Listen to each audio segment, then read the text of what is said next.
Hi friends, आप देख रहे हैं टेन्योर अकाउंट्स में रोहित आपके साथ। देखिए आज की इस वीडियो में हम कुछ ऐसे अकाउंटिंग टर्म या वर्ड्स स्टडी करेंगे टैली में जो आना आपको बहुत ज़रूरी है और इन टर्म्स को जाने बिना आप टैली यहाँ पे नहीं सीख पाएंगे। तो चलिए वीडियो स्टार्ट करते हैं और जानते हैं कि कौन से अकाउंटिंग टर्म आपको आने चाहिए। आप सब्सक्राइब करिए टैली और अकाउंट्स यूट्यूब चैनल को और दबाइए बेल आइकन सबसे पहले वीडियोस देखने के लिए। देखिए सबसे पहले तरह का जो अकाउंटिंग टर्म है जो बहुत ज़्यादा इंपॉर्टेंट है वो है डेटर। ठीक है, तो डेटर कौन होते हैं? देखिए डेटर वो इंसान होते हैं जिनको आप सामान या कोई सर्विस को उधार में बेचते हैं और उस इंसान ने आपको तुरंत पैसे नहीं दिए, तो जब तक वो इंसान जिसको आपने उधार में सामान बेचा है वो जब तक आपके पैसे नहीं लौटाएगा तब तक वो इंसान आपका यहाँ पे डेटर होगा। तो डेटर को हम कस्टमर भी बोल सकते हैं जिनको आपने सामान या सर्विस उधार में बेची है। तो यहाँ पे एग्जांपल है, goods of ₹1000 sold to Ramesh on credit. आपने 1000 का सामान रमेश को उधार में बेचा है, तो जब तक 1000 रुपये रमेश आपको वापस नहीं कर देता तब तक रमेश आपका डेटर होगा। तो ये होता है डेटर। इसके बाद जो अगला यहाँ पे अकाउंटिंग टर्म है उसको हम कहते हैं क्रेडिटर्स। तो ये भी बहुत इंपॉर्टेंट अकाउंटिंग टर्म है।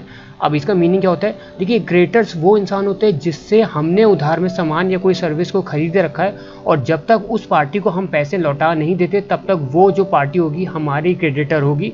देखिए जो क्रेडिटर होते हैं वो बेसिकली सप्लायर होते हैं जिनसे हम कोई सामान या कोई सर्विस उधार में खरीदते हैं। तो यहाँ पे एक एग्जाम्पल है, purchase the goods from Shyam on credit of ₹500। यानी कि हमने श्याम से कोई सामान खरीदा है उधार में 500 रुपये का, तो जब तक इस 500 रुपये को हम श्याम को वापस नहीं कर देंगे तब तक श्याम हमारा क्रेडिटर होगा।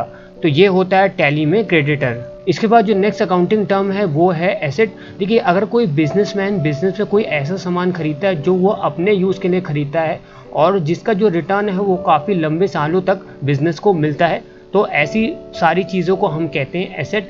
तो एग्जांपल है जैसे कि लैंड हो गया, फर्नीचर हो गया, कार हो गया, ये कुछ ऐसे सामान है जो बिजनेसमैन अपने यूज़ के लिए बिजनेस में खरीदता है। ये कस्टमर को बेचने के लिए नहीं खरीदे जाते और इनका जो रिटर्न है वो लंबे सालों तक आपको मिलता है। तो इन सारी चीज़ों को हम बिजनेस में कहते हैं एसेट। इसके बाद जो नेक्स्ट अकाउंटिंग टर्म है वो है लायबिलिटी। तो लायबिलिटी क्या होता है? देखिए कोई अमाउंट जो आपको क्रेडिटर को देना है। क्रेडिटर कौन है? जिनसे हमने कोई सामान उधार में खरीदा था, यानी कि जो सप्लायर है। कोई सामान जब आपने सप्लायर से खरीदा था उनको पैसे नहीं दिए थे, तो जो अमाउंट आपको सप्लायर यानी कि क्रेडिटर को देना है आगे चल के, ये इसे हम कहते हैं लायबिलिटी। लेकिन एक चीज़ आपको ध्यान रखना है कि जो अमाउंट आपको प्रोपराइटर को देना है वो लायबिलिटी में यहाँ पे काउंट नहीं होगा।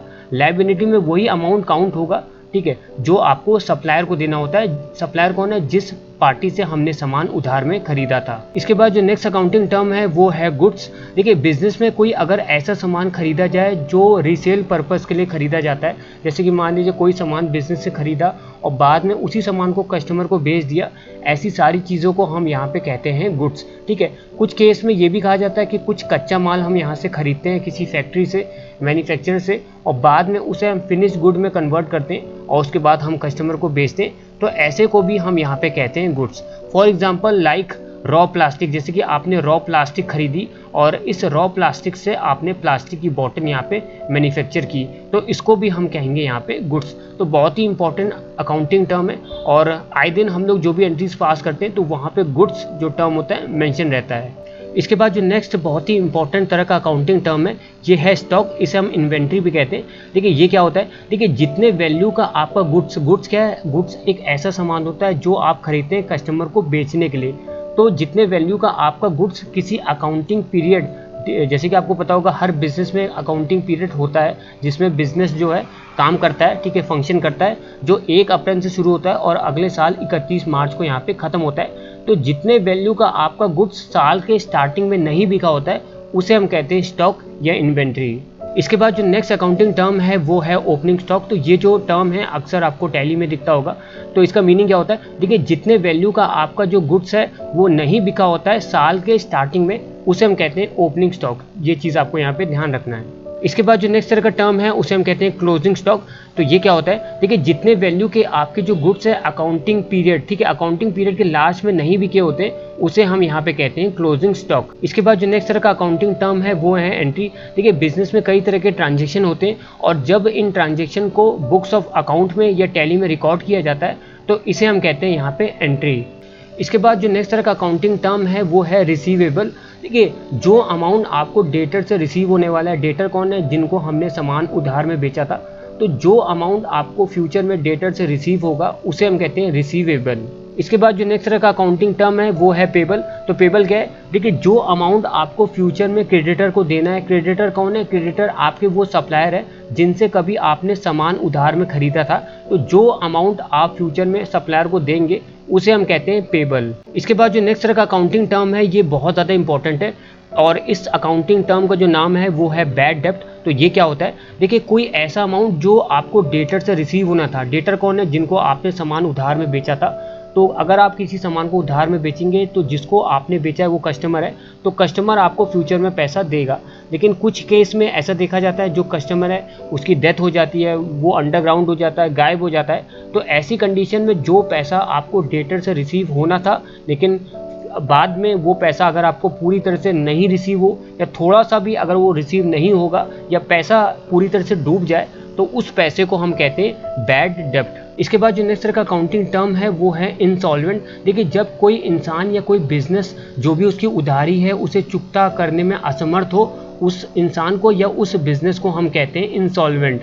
इसके बाद जो नेक्स्ट तरह का अकाउंटिंग टर्म है इसे हम कहते हैं गुडविल। देखिए, गुडविल क्या होता है? देखिए, जब कोई बिजनेस बहुत ज़्यादा पुराना होता है, काफ़ी लंबे समय से उस तरह का बिजनेस रन होता है, तो एक टाइम ऐसा आएगा वो बिजनेस बहुत ज़्यादा नेम और फेम कमा लेता है। तो इस नेम और फेम जो बिजनेस अर्न करता है, काफ़ी जो लंबे समय से जो बिजनेस करता है, तो इसी को हम कहते हैं बिजनेस में गुडविल।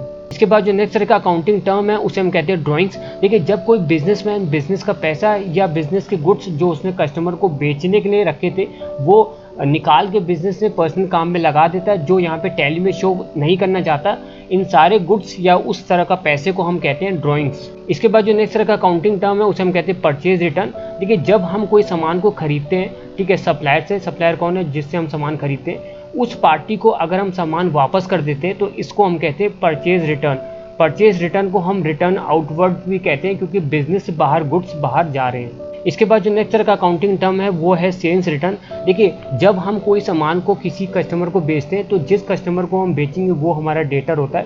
तो जो कस्टमर अगर आपका सामान को वापस कर देता है तो उसे हम कहते हैं सेल्स रिटर्न। जब हमने उसको सामान बेचा था वो सेल्स था, लेकिन वो इंसान जब उस सामान को वापस कर देगा तो उसे हम कहते हैं सेल्स रिटर्न। तो सेल्स रिटर्न को हम रिटर्न इनवर्ड्स भी कहते हैं क्योंकि इनडायरेक्टली बिजनेस में गुड्स वापस अंदर आ रहे हैं। इसके बाद जो नेक्स्ट तरह का अकाउंटिंग टर्म है ये है डेप्रिसिएशन। देखिए, जब बिजनेस में कोई ऐसा सामान खरीदा जाता है जो बिजनेस के पर्पज से खरीदा जाता है, जैसे कि कार हो गया, एसी हो गया, लैंड हो गया, फर्नीचर हो गया, जो अपने यूज़ के लिए खरीदा जाता है, कस्टमर को बेचने के लिए नहीं खरीदा जाता और जो लंबे समय तक रिटर्न देता है, इनको हम कहते हैं फिक्स एसेट।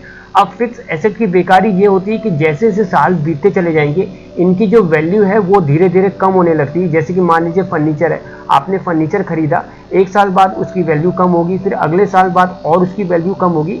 तो जब किसी फिक्स एसेट की वैल्यू धीरे धीरे करके साल बाय साल कम होनी शुरू हो जाती है तो इसी को हम कहते हैं डेप्रिसिएशन। इसके बाद जो नेक्स्ट तरह का अकाउंटिंग टर्म है इसका नाम होता है कैपिटल। अब कैपिटल क्या होता है? देखिए, जिस अमाउंट से किसी बिजनेस को स्टार्ट किया जाता है उस अमाउंट को हम कैपिटल कहते हैं।